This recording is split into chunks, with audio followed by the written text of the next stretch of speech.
โรงเรียนเทคนิควิชาชีพแบบผสมแขวงอัตตปือเริ่มเปิดรับนักเรียนสุดใหม่แล้วเด้อทุกคน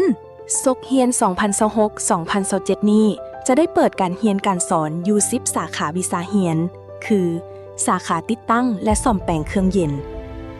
สาขาปรุงแต่งอาหารและบริการเครื่องดื่ม สาขาซ่อมแปลงรถขนาดเบา สาขาสร้างเสื่อมโลหะ สาขาสร้างไม้ สาขาสร้างก่อสร้าง สาขาการบัญชี สาขาตัดเย็บ สาขาเลี้ยงสัตว์ และสาขาปลูกฝัง นักเรียนทุกคนจะได้รับสิ่งอำนวยความสะดวกอย่างหลวงหลาย มีที่พักเช้า มีสถานที่เล่นกีฬา ตลอดระยะการเรียน นักเรียนทุกคนจะได้เรียนภาคทฤษฎี และภาคปฏิบัติขั้นพื้นฐานอยู่โรงเรียน แล้วเรียนภาคปฏิบัติอยู่สถานประกอบการ ซึ่งจะได้เฮ็ดเวียกคือกับพนักงานของโรงงานเลย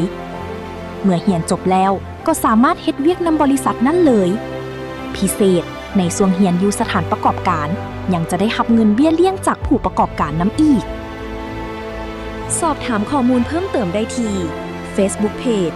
โรงเรียนเทคนิควิชาชีพแบบผสมแขวงอัตตปือ โทรศัพท์ 036